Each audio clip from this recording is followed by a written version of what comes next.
Welcome to the Open Adoption Project. This is episode 82. We're the Nelsons. I'm Sean. And I'm Lynette. And today we are so excited to bring an episode that I have been just so anxious and excited to share with all of you. Today's conversation is with Professor Michael Grand. He is a Canadian psychology professor, and he is the father of the term, the adoption constellation. So we were really excited that we were able to connect with him and that Lynette was able to have a conversation with him. It was really fun for me to listen as it kind of meanders through so many aspects of adoption through this scholarly lens. It was really, really fun, and I think that you'll enjoy it too.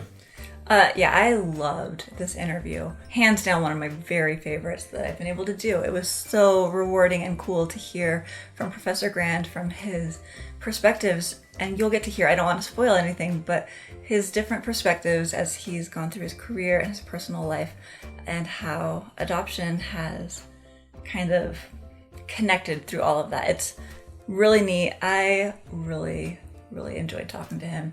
He is fantastic. Well, we are super grateful to Emeritus Professor Grand and hope that you really enjoy this episode. All right, we're here on the podcast with Professor Michael Grand. Professor, thank you so much for being here with us. Pleasure to be here. To start off, can you tell us about yourself? Oh, my life in adoption or my life in general? Which would you prefer? I'd love to hear whatever you'd like to share. Okay, well, I've been a university professor for 43 years. I'm now retired as Professor Emeritus. I headed up the graduate training program in child clinical and adolescent psychology at the University of Guelph in Guelph, Canada. I did my degree, my PhD at the State University of New York at Stony Brook, and first taught at the University of Birmingham, and then came back to Canada and came to the University of Guelph a long, long, long time ago, probably before most of your listeners, in fact, were even born. So it's been a while. And I got into adoption, and there were actually two routes that led me to adoption. The first route, as a professional route, was the fact that a graduate student early in my career came to me and said, I want to do a study on search and reunion. I said, absolutely not. I will not supervise you in such a topic because I know nothing about it. And she harassed me for about 6 months, like a little terrier grabs the pant leg and won't leave go. And I said, okay, enough already. I'll read the literature and then I'll see whether I have anything to contribute to such a study. So I started reading the literature, particularly the work of David Kirk, an early writer, one that's not mentioned very much in the field, but he actually introduced the concept of openness to the field of adoption, a very important writer. And all of a sudden I recognized, although I didn't know the lyrics, I knew the melody. And I knew it at a very deep level. And now I'll tell you the personal side. The personal side came from the fact that my father died when I was a very young boy. And my mother remarried. And in those days, particularly, actually still today, I was adopted by my mother's second husband, who turned out not to be a very nice character, but that's a story for another day. And it was a closed adoption. Now, no one thinks of step adoption as closed because you're living with a biological parent. But when social workers say to the family, do not talk about his original father, and I was 6 at the time, so I had a bare memory of him. My brother was 2.5 and remembered nothing of our dad. Essentially, he was wiped out of history as his family were wiped out of history. And since they conveniently for my stepfather were on the other side of the country, the decision was made that I would never have any contact with them again. And it always bothered me that I was the son of someone else, but had been denied access. I had been denied history. I had been denied a medical history. I had been denied a relationship with others who knew him and shared DNA with me. And so at the age of 19, I got on an airplane. I just got up one morning and said, that's it. I'm not going to put up with this nonsense any longer in my life. And at the age of 19, I flew across the country to Vancouver, found my grandfather, and spent 2 wonderful weeks with him. Oh. The mistake I made, and I want to share it with all of the people who will be listening to this podcast, is that as a 19-year-old, I never wrote down what he said to me. And memory has a way of slipping through your fingers. And sadly, there were things he told me that I didn't retain. There are many things I did, but I wish I had written every word down. In those days, we didn't have portable tape recorders or cell phones where you just hit record or whatever. You had to write it down, and I never did. And I regret it to this day. But I've spent most of my life recapturing as much of a relationship with my father's family as I can. So it left me in a really interesting position professionally. Because here I was doing research in full adoption. I was a step adoptee. And there have been those who have said, well, you really don't understand because you're not one of us. And then I say, well, maybe you should listen to what my experience has been, and maybe you'll hear that there are more similarities than differences. And it allowed me a certain objectivity, not a lot, because it touched me personally too, but it gave me enough, a little bit of distance to be able to enter the field with perhaps a more critical eye. I don't mean critical in the hostile sense, but in the objective sense of thinking about what the key issues were in the field. And it's allowed me to write not only and to do research not only in adoption, but also to write about step adoption. What I've called the stepchild of adoption is step adoption, because literally there are 4 times as many step adoptees as full adoptees, and yet no one talks about it. I think I published the very first study on step adoption. There aren't very many out there. And it's also led me to write about the children of assisted reproduction, because they face so many of the same things that those of us in adoption have faced. And the field, not only the morality, the ethics, but also the psychology of that experience is being ignored in the service of providing a child for an infertile couple or an infertile individual. And I think that there's great harm being done because it's treated as a technology and not as a life-altering experience that has implications across the lifetime. Yeah. So it's a complicated answer of who I am. I'm also a chef, and I'm also a cross-country bicycle rider who does long-distance rides of anywhere up to several thousand miles at a time. So, wow. And I'm a father and a grandfather and a husband, and I have the world's best dog. I love it. The big, huge, beautiful poodle, and I'm in the woods almost every single day hiking with him. So that's a little bit of who I am. Wow, thank you so much for sharing.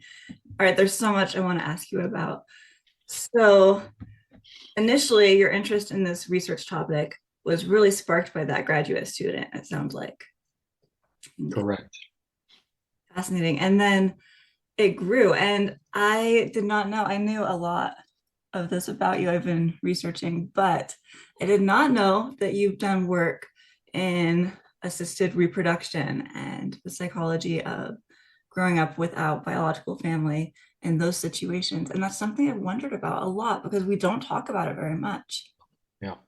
Yeah. Well, I don't want to be commercial here, but if anyone wants to read what I've written on it, it's summarized in the my book, The Adoption Constellation. And I believe the second last chapter is on the similarities and differences between assisted reproduction experience of the offspring and those who have um, lived the life in adoption, their lives in adoption. Thank you so much. I actually have that book on the way, so I'm excited to Okay. Sold one this month. Well done. Amazing. All right, so could you provide a bit of an overview of your research and the specific focuses of your work as they relate to this big area of adoption and step adoptions and etc. Yeah. Yeah. Well, I've never been limited in terms of staying in only one spot at a time, and I guess in many ways my research covers the whole domain of experience in adoption. As I said to you before, my first study was on search and reunion. It was done with Jeanette Cardiff. If people go looking for that study, they'll see that it doesn't exist under the name Michael Grand. And the reason for that is that at that point in my life, I was using my adopted name, which was Michael Sobel. Okay. And it was only after a study I did on step adoption, which my biological brother and he said, I want to be part of the study. I said, you can't be part of the study. We're too close. We need distance for me to do this. And he said, well, interview me anyways, because I want to know what you're asking. And we were in our 50s. I was in my late 50s, he in his mid 50s. And at the end of our conversation, we said, why in the world are we carrying the name of this man who was so abusive to us? Why aren't we carrying our father's name?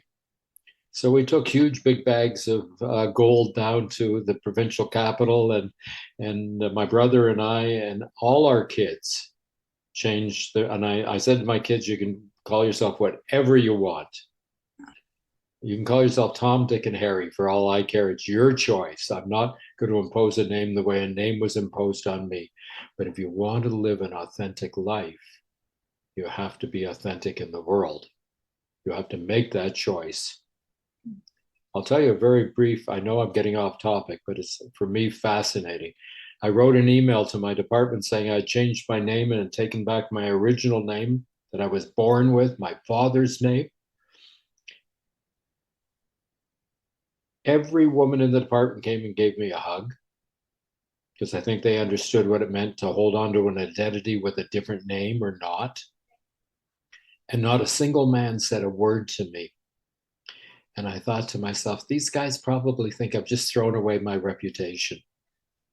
But if the work means anything, it doesn't matter whose name is attached to it. Yeah. Okay, I got off topic. Beautiful. Wow. So I did work in search and reunion, and it's become something of a citation classic because every time someone does a study in search and reunion, they count this study as one of the very first studies in the area. And it was done with Jeanette Cardiff of blessed memory, who sadly passed away just after we finished the study. And I miss her to this day. She set me on the right path. She made me authentic, both in who I am and the work I do. And I appreciate everything she did for me. My work was in all sorts of places. We started looking at the psychology of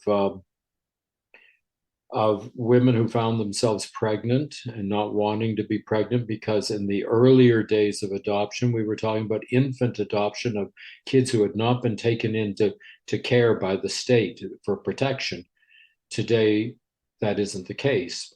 And we did some studies on the demographics of adoption, and to demonstrate, in fact, that a majority of the kids who are now coming out of care, and they're now older kids who are being placed for adoption, they come from far more difficult backgrounds than finding yourself either a middle-class young lady at university who found herself pregnant and didn't want to be so because it was socially sanctioned to be a single mom, or you came from a less resource-rich environment in terms of economic and psychological support, and you just couldn't raise the child even though you wanted to. So we looked at the demographics and saw major shifts in the field from starting around 1980, infant adoptions of healthy young, and I'm going to say it straight up because it is what it is, healthy young white infants. And all of a sudden now we have kids that come across the entire spectrum, mainly of kids who have been traumatized in some fashion or another and are struggling with multiple issues, of which adoption is a primary one, but not exclusive one, because they also have to deal with the issues of the circumstances of their early beginnings and sometimes their continued experience well into adolescence. I then became involved with I started working with a sociologist. He at the time was a new PhD and had just come to the University of Guelph, also with an interest in adoption. He had a couple of adopted kids. He was an adopted parent. He had his name was Kerry Daly, and he had done his early research on infertile couples and the struggles they had in wanting to have a child and not being able to give birth to a biological child. And that led us to something called the National Adoption Study, which was a cross-country study of just about everything: attitudes, legislation. We did a legislative analysis. We looked at attitudes towards abortion, adoption, single parenting. We looked at all of the factors that led to the, I hate to use the term, but I think it actually does describe it, the business of adoption. That is, who was making money off of the lives of people who needed assistance in trying to find some place of security, consistency, and support. So we looked at both public and private agencies. We looked at private practitioners and group practices, and we did a very in-depth analysis of what was going on in Canada. I must admit, it was interesting. We tried to publish this originally in the leading family journal, a scientific journal and it's based in the United States, but it's the leading journal in the world. And one of the reviewers said, "Why do we want to publish this? It's Canadian." Well, I fought back pretty hard, and it took a while, but that work found its way into that journal and was distributed across, particularly North America, the English-speaking world.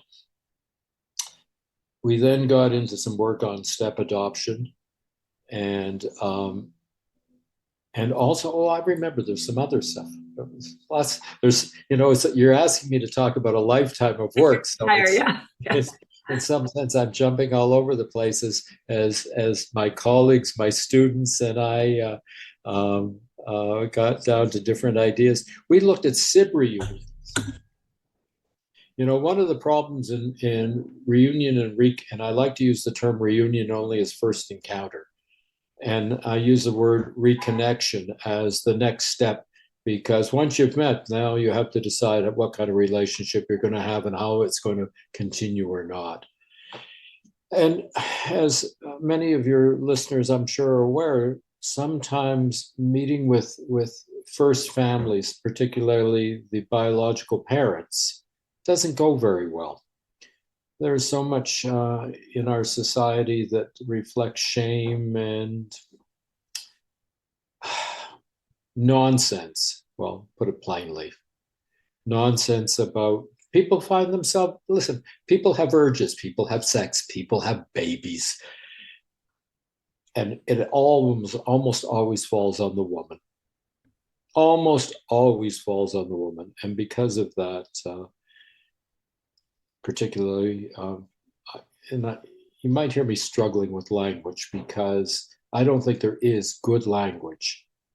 I won't use biological mother because it sounds mechanical, and I think I'll stick with first mom because she was the first person to mother that child.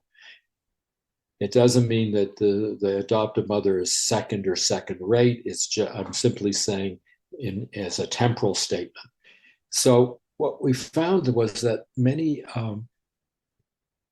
people who have been adopted in their reunions struggled with trying to form a relationship.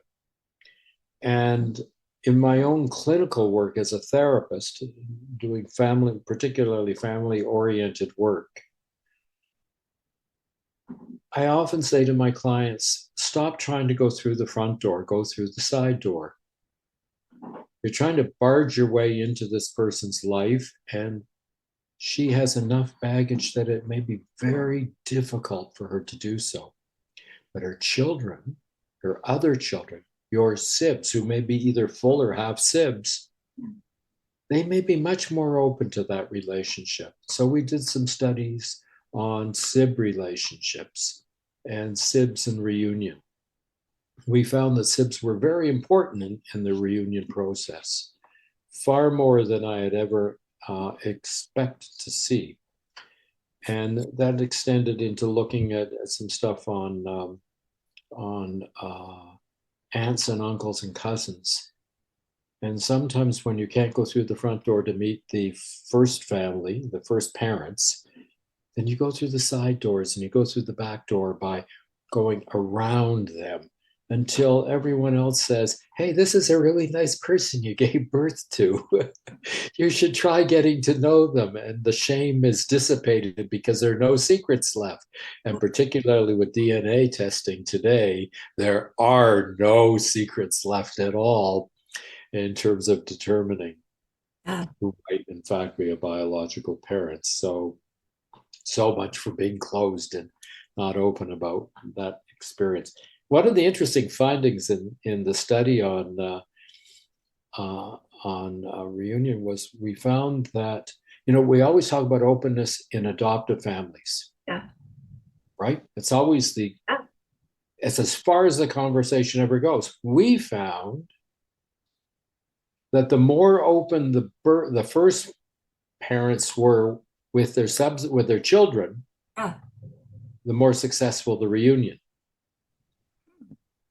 That when you tell the secret that there was another child who was placed into another home, when that child eventually knocks at the door, either metaphorically or literally, when they knock at the door, if there's been openness in the first family, there's a far more successful reconnection to that family. Yeah, that makes sense. That's amazing. And nobody's talking about it. But in fact, I think that may be one of our most important findings over the years is the importance of openness in first families, not just openness in adoptive families. Yeah. Absolutely in adoptive families, but also in first families. That's incredible. And it sounds like that might be partially due to the shame being removed. Absolutely. It's due to the shame. There are sometimes the partner doesn't know. Yeah. Sometimes the first father doesn't know. And they can be in relationship even. Wow. So, one of the things I've learned over the 50 years of working in adoption is that there's no one story to tell, that everyone's story is unique. Everyone's story has factors that are influenced by both their history, their genetics, the circumstances in which they were raised, both in their first and their subsequent families. And we have to appreciate that all of these things play a part in what it means to having been adopted and to carry an adoptive identity. Yeah. Incredible. So we found some interesting things over the years. I did a study with a graduate student when I was on a sabbatical in California that comes to mind. We were looking at the disintegration. This study, I don't know if she published it or not. The disintegration of the adoption, falling apart. There's a higher rate of falling apart in the US Huh. than there is in Canada. The US seems to have a more of an attitude, if it's broken, throw it away. That may apply to material goods, but I'm afraid it may also apply to people as well, which is a sad reflection Yeah. of who we are. But one of the things we found was that there were a number of important predictors of whether a family would fall apart as an adoptive family. One of them was obviously the quality of the marital relationship, not the relationship with the child. Interesting. The quality of the relationship with the couple. Another major finding in that study was that we found that if either member of the couple had a traumatized background and failed to deal with it as a personal issue, not as an issue with their children or their spouse or whatever, but as for themselves, if they hadn't dealt with that issue and dealt with it with some kind of positive outcome, then there was a much higher chance that the adoption would break down. Right. And when people screen for adoptive couples, I don't think they screen very carefully for the trauma history of the adopting couple. And yet we found that if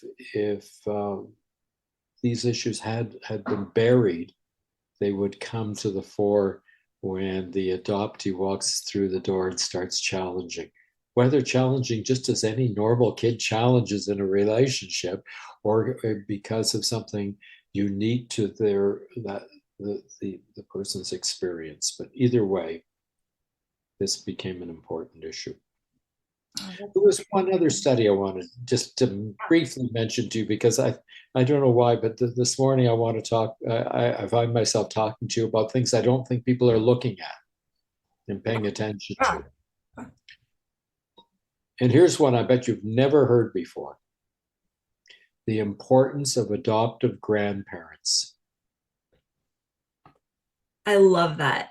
I don't hear very much about that in the academic world or in trainings, adoption trainings.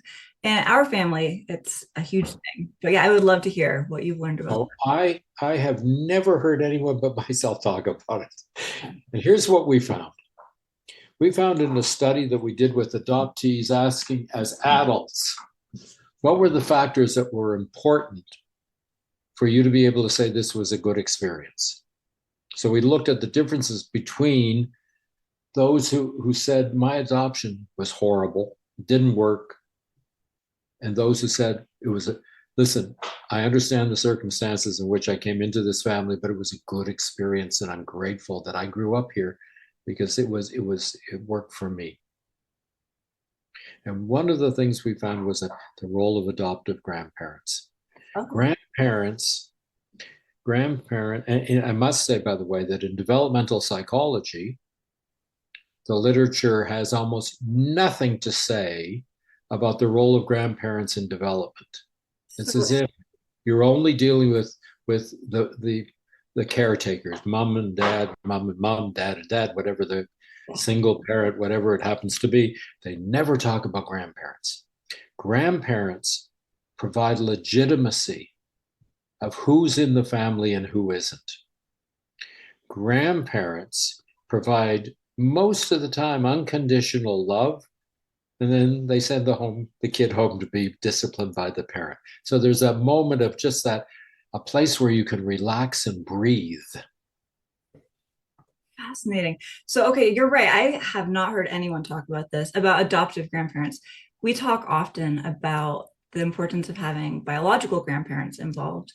in our family, we have lots. My kids will tell people, oh, I have 16 grandparents because they have a ton. And then their siblings, biological grandparents, have adopted all of them, really. And so it's been amazing, but really interesting that the adoptive grandparents also. Yeah. So just think of the circumstances in which they can play a role. You're introducing the children, and I've had people report to me what they say is, this is my grandson John, and this is my granddaughter Mary, and this is my adopted grandchild Bill. They've just said, sorry, bud, but you're not really a member of this family. Yeah. Or before, as the grandparent ages and says, it's time, while I can enjoy watching them wear them, I want to distribute the family jewels. This was my grandmother's, this was my aunt's, this is my mother's, and I'm passing these things on to you. And if they get distributed only to the biological grandchildren, but not the adopted grandchildren, wow, does that ever say something? Yeah. It says you're not really a member of our family. And no matter what the adoptive parents do, the elders, the ones who define culture, tradition, and identity in the family, Mm-hmm. they're the ones who will say you're in or out. Wow. So I think it's time we spend a lot more time considering the wider adoptive kin, which led me to the development of a concept. You've seen it in the title of my book, but the adoption constellation. Yeah, that was my next question. Did you coin that term? Was I that did. okay? And I'm going to tell you where I coined it. Great. I first presented that in a bar. I was giving a talk in Saskatoon, Saskatchewan. Okay. Okay, if you don't know where that is, find Google Maps and find it on Google Maps. And I was a keynote speaker along with Sharon Roja. I don't know if you know Sharon Roja, but Sharon Roja is one of the most outstanding adoption educators in America, if not the world. And she was the founder of the 7 core issues in adoption. A new piece, a new book has been written by Sharon and Allison Maxim, originally from the Kinship Center in California. Okay. An important adoption center for kids who've come from very difficult and abusive backgrounds. Anyways, I was giving this talk, and believe it or not, there was a huge bar, and they had us up on the stage of the bar talking. And I coined the phrase, why? Because everything else just irritated the living daylights out of me. To think of a dyadic relationship between an adoptee and a adoptive parent, or a dyadic relationship between an adoptee and an adoptive and a first parent, seem not to capture anything of the richness of the context that I've been talking to you about this morning. Yeah. Along came some folks and said, well, let's talk about the triad. We'll have the adoptive mom, the first mom, and we'll have the adoptee. But it's always an equilateral triangle, equal distance between sides, sharp corners, maybe representing conflict. And let's be real, for most of the history of adoption, there isn't equal power distributed between those 3 parties at all. It's almost all in the hands of the adoptive parent. Yeah. Even though at times the adoptive parent may not feel that power is there. I needed something that captured the wider interactive experience of all of these elements in the constellation of one's life. And just like an astronomical metaphor that says the planets have gravitational pull on each other, and stars have gravitational pull, and moons have gravitational pull, and sometimes a star shines very brightly and sometimes it doesn't have that luminance. And sometimes relationships are more important in early or later periods in one's life, but not all the time. So, for example, the birth family disappears for a while from the adoptive family, even in so called open adoptions. And sometimes then you have to work very hard to bring them back into the gravitational emotional pull between people. I've talked to you about grandparents and siblings, aunts, uncles, and cousins. They all have an effect. Teachers have an effect. Every single time a teacher says, let's do a family tree, the dreaded checkout person at the supermarket who says, oh, she doesn't look like you at all. Is she adopted? Bingo. All of a sudden, the child has a very different sense of who she is in the universe when that's said by a total stranger who has no right to say those things at all. Legislators who say to you, adoption cannot be open.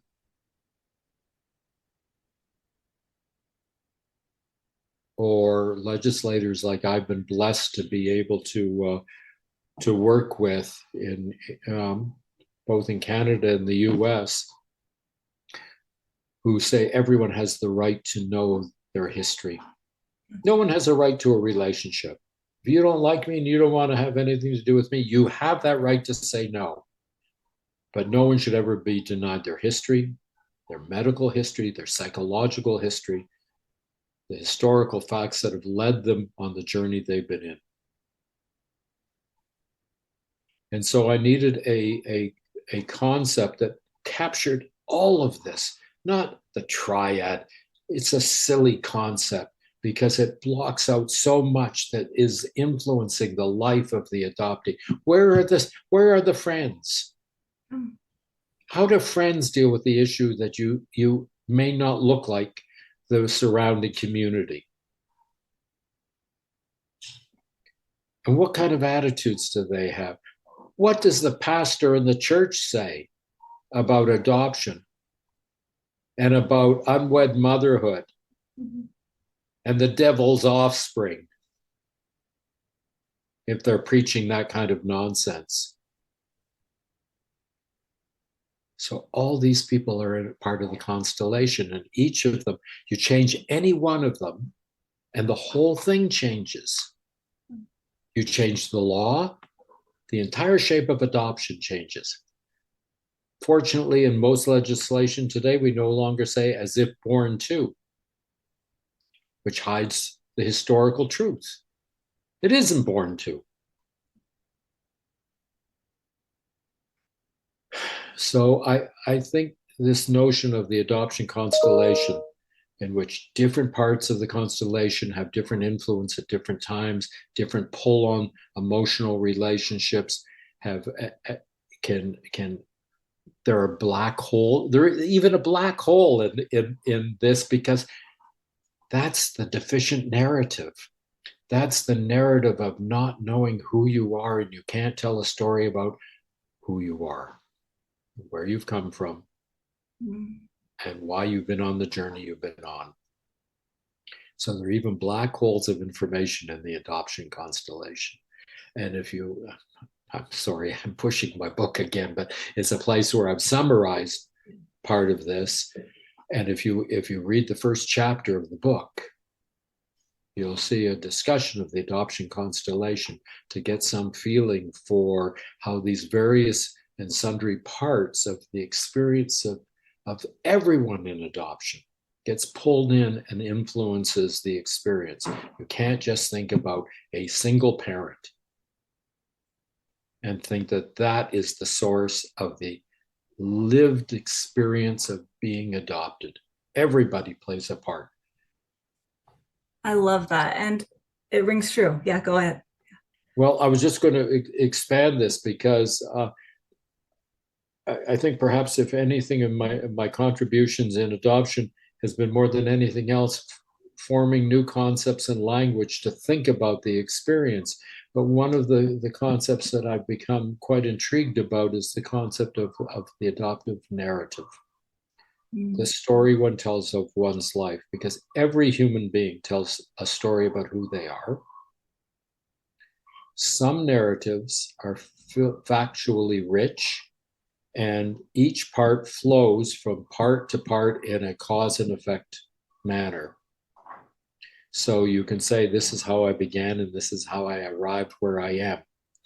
When you have lived a life which includes abusive experience of extreme emotional tension in trying to survive in the world, oftentimes many pieces of that narrative disappear. So you have little bits and pieces of who you are in terms of telling this story, but they don't fit together well and they don't flow from spot to spot. And as a matter of fact, in most states and provinces in North America, the adoptee does not have the right to know the names of the foster parents. Wow. And to say, and some of them had good relationships with foster parents. And only when they were moved out of the foster home did, in fact, their life go south. They want to recapture that. They want to revisit those people. They want to be able to tell that full story. And yet, because they were of the age, because as I said to you, even as a 19-year-old, I didn't write it down, parts of my story got lost. That the narrative and the coherence of the narrative, how well it fits together, affects how we walk in the world. When we walk in the world, even if it's not a good story, but if at least it's a complete story, then it influences how we feel and how we react to the world and the important people in the world we live in. So I think we have to spend a lot more time. Let me give an example. We've talked about the change in demographics and how kids are coming from very challenging backgrounds. Do they have a life book that follows them? Recording who they've been with, where they've been with, how long they've been with, who the people were there pictures of those people, the child's reactions to those experiences? Do we have a medical record that follows them? All we have are social worker protection documents and court documents. That's no story. That's no story at all. Maybe that child had a dog he remembered, and that dog snuggled up with him every night in the foster home, and that was the one creature that he could cry with and feel warmth and caring and love, unconditional love, and feel that he was important in the world because that dog loved him and he loved that dog. That needs to be in that book. That has to be part of the narrative. If you think about adoption, most adoptees are missing chapter 1 of their life.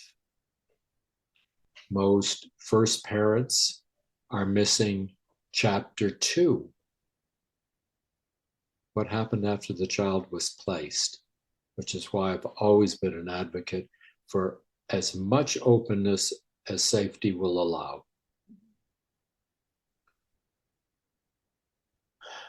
So I think we need to pay much more attention to the production of this narrative. And that leads us to openness and communication.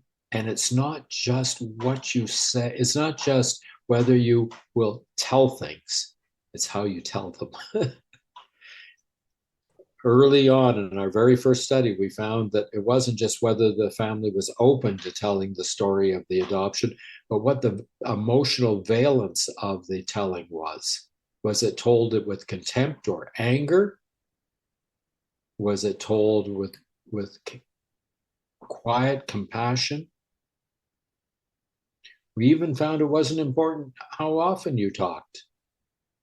It was whether, in fact, the adoptive parent was thought to be available for that conversation if the child needed to have that conversation at any time. So interesting. And so did you see an impact or a difference in how first parents were spoken about, like if they were spoken I'm so glad you raised that. Yeah. we were, especially in the earlier part of my career, I would hear over and over again, it reported to me that the parents said, "You should be so grateful that we've taken you into this home and you're not living with that slut in the back of a 49 Chevy." I'm being overly dramatic here. Please forgive me if I don't mean to offend anyone. I'm talking about the disparaging way in which first parents are spoken of. Most people try and do the very best they can. And sometimes it's not good enough, but most people try and do the best they can. There are very few inherently cruel folks. There are people who do lots of cruel things because they can't do any better than that, which isn't good enough for our children, but still. So when you insult the first family, you insult the DNA of the child. Yeah. And if you insult the DNA of the child, you've just driven one more nail in the coffin of your relationship with that child. And so there has adoptive parents, and I think our education around this is a lot better today than it was when I started in the field in the late 1800s. But I think one has to be cognizant of the fact that that child is related to the DNA you're describing. Yeah. And you're talking about the person at a very deep level. And so without respectful conversation about birth family, I think you are heading down a troubling road. Yes. A troublesome road. With your personal experience in adoption, what is the research that you've worked on that is the most personally poignant to you?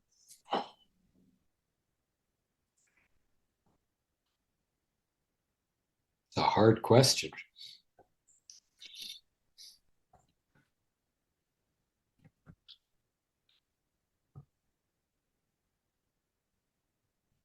I think I wouldn't be incorrect in describing myself as a person of strong passions. And to be honest with you, the piece of research I was working on at any given moment was, for me, the most important piece of work that I was doing, because it had my entire attention and focus. And I sometimes I think I'm a little hard to work with because I get very obsessive compulsive about this stuff. I can't stop thinking about it, and I want to make sure it's absolutely the best that I can do. Yeah. And so I don't think there's a particular study. I guess I think I would have to go with my very, very first study with Jeanette, the one on search and reunion, only because I was granted the opportunity to fulfill a life that had meaning for me. And Jeanette helped to set me on that trail because I didn't have the courage to go there myself at first and recognize that I should be doing this kind of research. And because of what her persistence, her deep compassion for adult adoptees who had no right at the time to know their full life narrative.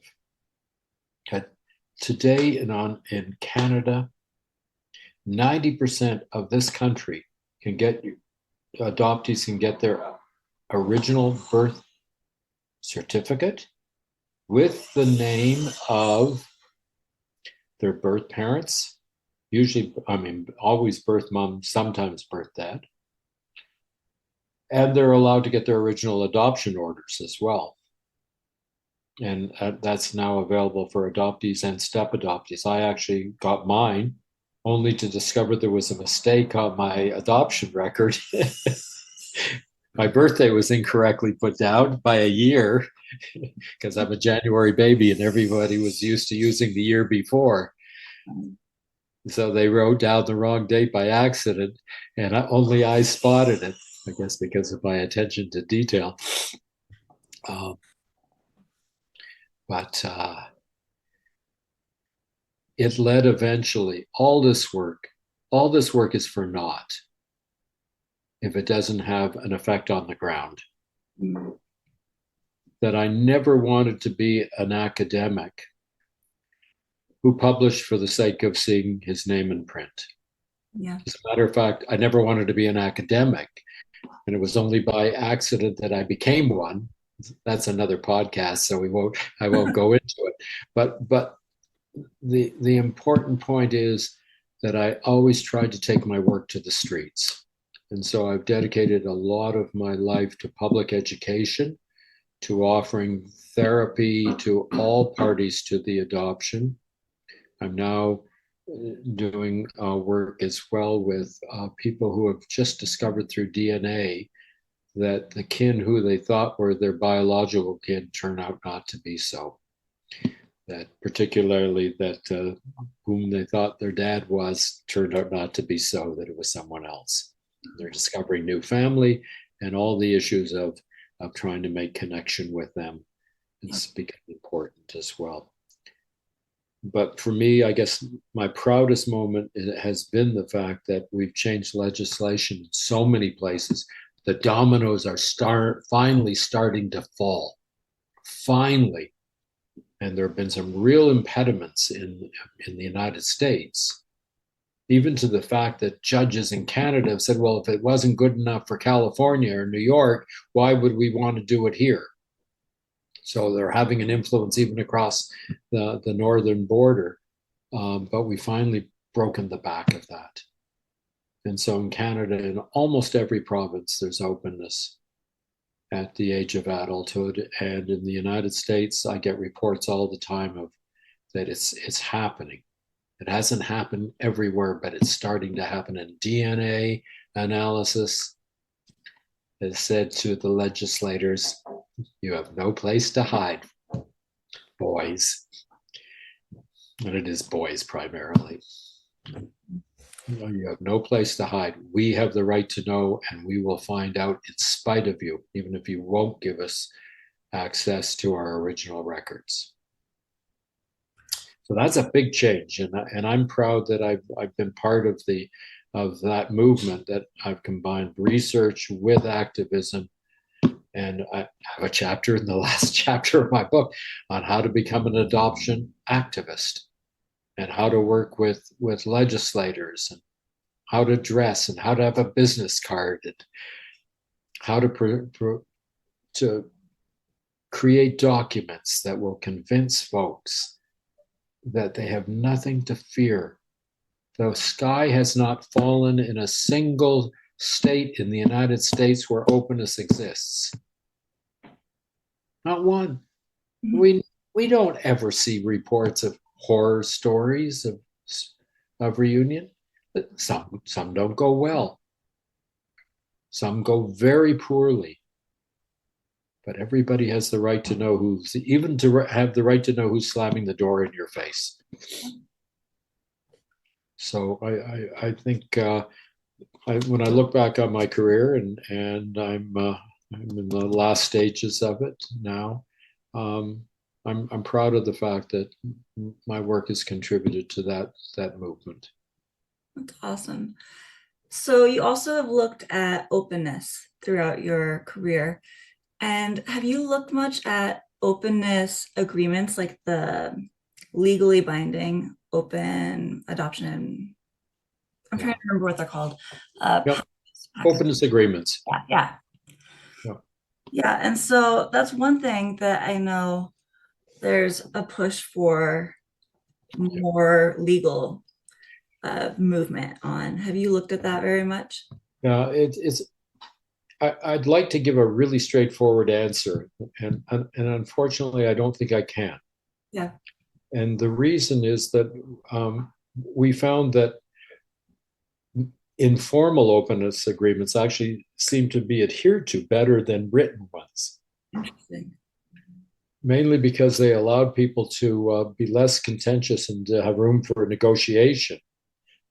That doesn't mean negotiation can't go south, that things won't work out, but there seemed to be more flexibility and a willingness to try and find solutions when it was slightly less formal. Having said that, there has been a push, as you said correctly, to have formal legally binding documents. Here's the problem: adoption is the transfer of parental rights from either another family or the state to a new family. And the state does not have the right to intervene to say, with whom can you have a relationship? And so it's been difficult to establish legally binding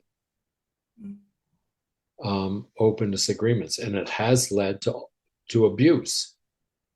The most primary kind of abuse that we've seen is abuse in which couples will promise the world in terms of openness and deliver very little thereafter once they have the legal right to say no. Mm.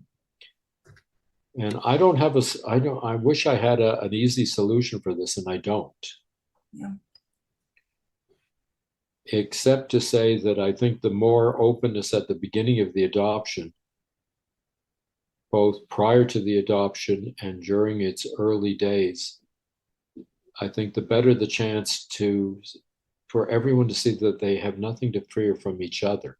Yeah. I mean, people have to behave themselves. They want the first family have to recognize that legally the legal parental rights have been transferred, and they have to respect that. On the other hand, the adopting family has to respect the fact that the reason that they were chosen, I always talk about the kid being chosen, is they were the chosen ones. That when they were chosen, it was with the understanding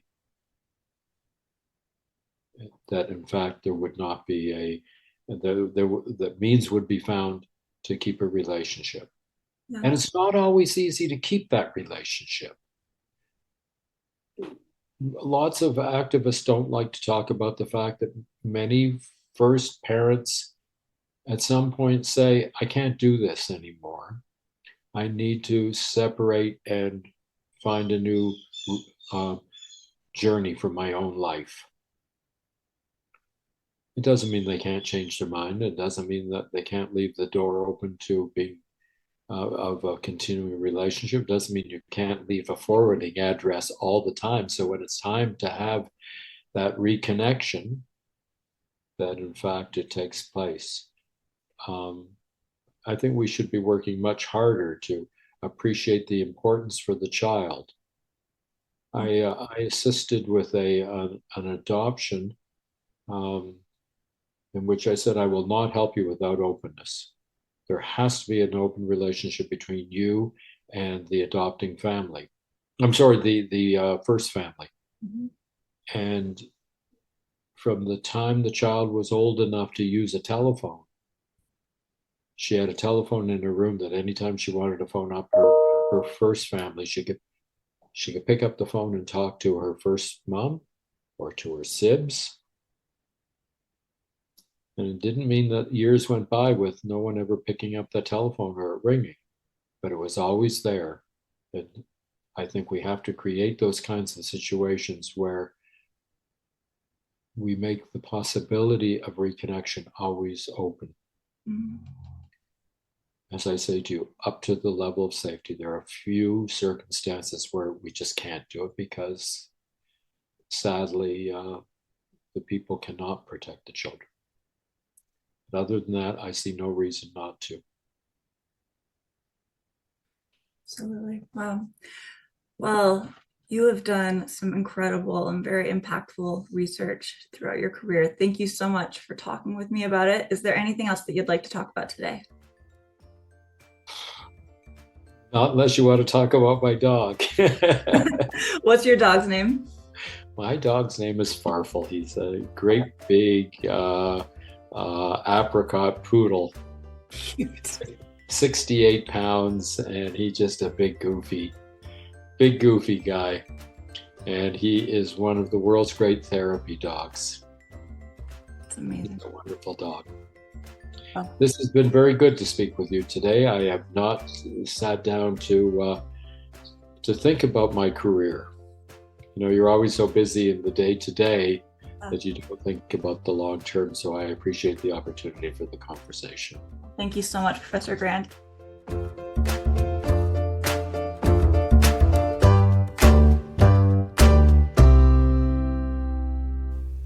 Well, we want to extend a huge thanks again to Professor Michael Grand for being willing to meet with us and to be on the podcast. We're so grateful for him.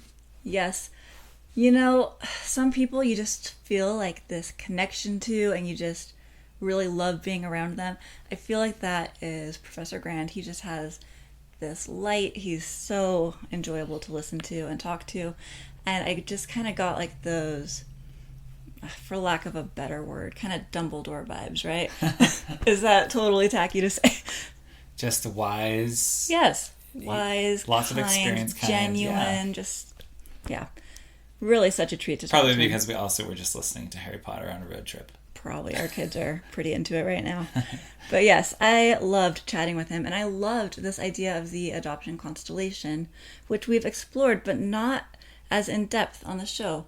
And so I really loved diving into that more. And the thing that really stood out to me was thinking about, I mean, all of these different people in our in adoptees constellations especially, but about how grandparents, he talked about how they have this role in helping children to feel like they're accepted by the family or not. Yeah. Particularly the adoptive grandparents. Yeah, right? The adoptive grandparents. That really struck me. Yeah. And it makes sense. I had never thought of that, though, and never heard anything about that. Yeah, I think in his example, you know, introducing your grandchildren, and if you are labeled as my adopted grandchildren, then that separates you, that creates distance, and it changes your identity. Yeah. And it trickles into the family culture and how others in the family perceive you too. Yeah, very interesting. So I guess the advice is for those of you who are going into this for the first time, perhaps considering adoption, or those of you who are in a relationship right now with your child and your parents, and there may be some, you know, weird vocabulary going on and maybe weird sentiments toward a child that has been adopted. Like, let's address those now, so that we can do everything that we can to set our children up for success. Yeah, I love that. Well, and in our interview with Ellie a few months ago, she's an adoptee. She talked about that as well. She talked about how sometimes different members of the family didn't use vocabulary that made her feel as accepted, and the impact that had, even though she had an open adoption. Yeah, words matter. Yeah, I thought that was really interesting. And of course, I loved how he talked about the importance of openness. It's really what we focus on a lot here. Okay. Yeah, and I guess on the same thread of just the adoption constellation in general, making sure that friends and teachers and other members of the connections to our children. Yeah, like ecclesiastical leaders. Yeah, like making sure that trying to create an atmosphere where they're safe, where those individuals in the constellation understand words that we use and that we don't use, that we help them know that they're part of their larger experience. Yes, and it's really challenging, right? Because you don't want to micromanage your child either. Yeah. And we can't micromanage their experience forever. But yeah, doing what we can to lay good groundwork. Yeah, where we can have an influence in positive ways without being helicopter parents, perhaps, and micromanaging, but creating an environment that's safe and setting them up for as much success as possible. Yeah. So a reminder that Professor Grand's book is called The Adoption Constellation. It's available on Amazon, and I am going to read it too. I'm really excited. It is on my reading list. I hope to get it read in the next few weeks. Yeah. But yeah, such a treat to talk to him. Super love nice this. guy. Just really grateful for his willingness. So grateful to each of you for continuing to listen to this podcast. And we're so grateful we can be an asset to the adoption community. Yeah, and learning with everybody. I love how much we're able to learn with every episode. For sure. All right, thanks so much for being here.